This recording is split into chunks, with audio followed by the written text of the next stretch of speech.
আসসালামু আলাইকুম রহমতুল্লাহ। ভারতবাসী সব কিছু মেনে নিতে রাজি, কিন্তু তাদের স্বাধীনতা সার্বভৌমত্বকে কখনোই বিসর্জন করতে তারা রাজি নয়।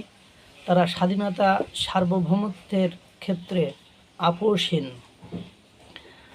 সেটি এর একটা প্রমাণ আজকে আপনাদেরকে দেব। একাধিক প্রমাণ আছে সেখানে। দেখেন তাহলে ব্যাপারটা কি দাঁড়ালো তো।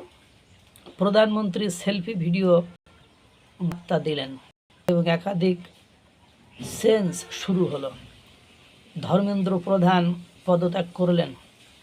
সোনাম ওয়াংচুক মন্ত্রীর হাত থেকে গ্লাস নিয়ে তরল খাবার খেয়ে নিজের অনশনও ভেঙেছিলেন। ভিড় হালকা হয়ে গেল যন্তর মন্তরে এবং ফাস্ট ট্র্যাক কোর্ট শুরু হলো। ক্যাবিনেটে বড় বিলের আলোচনা, একাধিক মাথা ছাঁটাই, নতুন একটা বার্তা এলো, জিতল সাধারণতন্ত্র। তাহলে ব্যাপারটা বলেন কি দাঁড়াইল? ভারত যে নেপাল বা বাংলাদেশ না, সেটা বুঝে গিয়ে ডিফেস্টেড ফের মন মারা হয়ে ফিরে গেল নিজের গর্তে। এখানে যত ইচ্ছে উগ্র আন্দোলন করা সম্ভব, কিন্তু সরকার নির্বাচনের মাধ্যমেই পরিবর্তন করা সম্ভব। অন্য কোনোভাবে ব্যাকডোর দিয়ে নতুন কিছু বসিয়ে দেওয়া এই দেশে অন্তত সম্ভব নয়।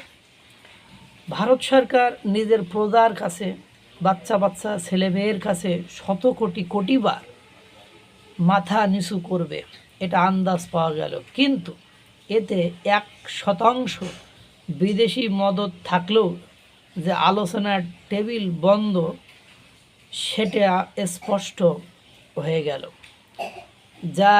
যারা ভেবেছিল ঘোলা জলে মাছ ধরবে, তারা বুঝতে পারল রাষ্ট্রবাদীদের সোয়াল প্রতিদিন শক্ত হচ্ছে। হিতে বিপরীত হলে ওরাই আর পালানোর পথ পাবে না। তাই তারা আস্তে আস্তে পাতলা হতে শুরু করলো। যারা পরীক্ষার্থী ছিল তারা আগেই পরীক্ষা দিয়ে পাশ করেছে, জিতলো তারা। আর ছাত্রদের দাবি জিতলো, সরকার জিতলো, দেশও জিতলো। হারলো ডাফলিওয়ালা টুকরে গ্যাং, তেলাপোকা, বিষাক্ত সাপ, চাইনিজ ব্যাং, মার্কিন ভ্যাং। আর হারলো যারা, তারা হেরেই চলেছে। হেরে তাদের নির্বাচনের প্রতি বিতৃষ্ণা যাদের জন্মেছে। তাহলে ব্যাপারটা কোন দিকে মোড় নিল? ভারতীয়রা সব কিছু মেনে নেবে, কিন্তু ভারতীয়ের সার্বভৌমত্বে হাত পড়লে সবাই সেই আন্দোলনের বিপক্ষে চলে যাবে। ভারতীয়রা উপলব্ধি করল ভারতের অখণ্ডতাই আসল শক্তি। এই ঐক্যই ঘুম উড়িয়ে দেয় পশ্চিমা দেশগুলো। ওরা 140 কোটি মানুষের এক ভাষায় এক সুরে কথা বলে, এক সিদ্ধান্ত নেওয়াকে ভয় পায়। তাই ভাগ করতে কোটি টাকা লাগে, এনজিও লাগে, ছাত্রছাত্রীদের কচি মাথা খেতে বিষাক্ত নাগিনীদের ব্যবহার করতে লাগে।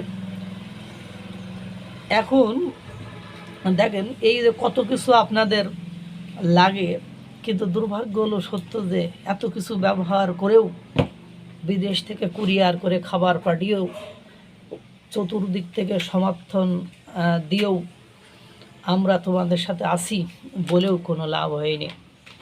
সরকার ছাত্রছাত্রীদের মতামতকে, তাদের চাওয়াকে, তাদের পাওয়াকে মূল্যায়ন করেছে, কিন্তু তাদের চাওয়া পাওয়া মূল্যায়নের যে বিক্ষোভ হয়েছিল, সেই বিক্ষোভে যে সকল উচ্ছৃঙ্খল, বান্দর, বেয়াদব, লাফাঙ্গা, সংস্কৃতি নষ্টকারী, দেশকে অন্যের হাতে টাকার লোভে, এনজিওর টাকার লোভে তুলে দিতে যারা কুণ্ঠাবোধ করে না, তারা এখন কান্নাকাটি শুরু করে দিয়েছে। তারা এখন বুঝতে পারছে এদেশে জিহাদি, এদেশে উগ্র, এদেশে বিশৃঙ্খলাকারী, এদেশে মব সৃষ্টিকারীদের কোনো খাউন নেই।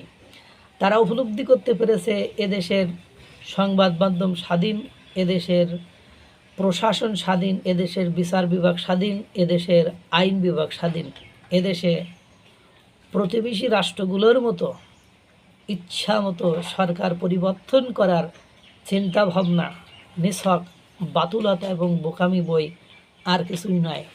পাকিস্তান দুঃখ করে ক্ষোভ প্রকাশ করেছে যে পাকিস্তানে 1 প্লেট বিরিয়ানিতে মানুষ বিক্রি হয়ে যায়, অর্থাৎ আন্দোলনকারীদের কেউ যদি বলে 1 প্লেট বিরিয়ানি খাইতে দেবো, তাহলে তারা বিক্রি হয়ে যায়, তারা সরকারের বিরুদ্ধে, তারা স্বাধীনতা সার্বভৌমত্বের বিরুদ্ধে দাঁড়িয়ে পড়ে। কিন্তু ভারত তাদের 1 প্লেট কেন কোটি টাকার বিরিয়ানি, তাদের আরও অনেক কিছু দিলেও তারা স্বাধীনতা সার্বভৌমত্বের বিরুদ্ধে সরকার পতন করার জন্য তারা কখনো দাঁড়াবে না। দেখেন, যারা ছাত্র ছিল তারা কিন্তু একবারও নরেন্দ্র মোদীর পদত্যাগ চায়নি। যারা অছাত্র, জিহাদি, আজাদি নিজেদেরকে ভাবে, যারা উগ্র সন্ত্রাসী, তারাই কিন্তু এগুলো করেছিল।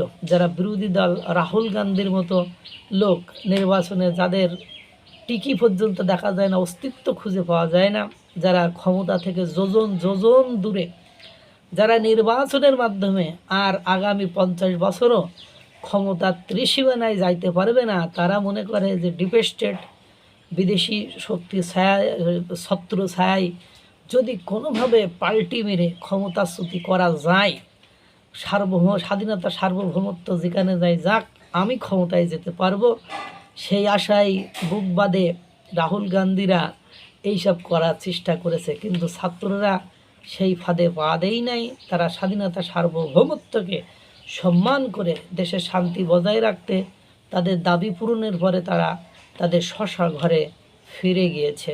এটাই বাস্তবতা।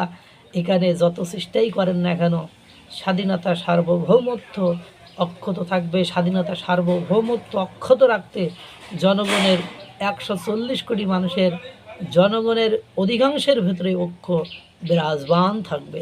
আল্লাহ তাআলা সকলকে ভালো রাখুক, সুস্থ রাখুক।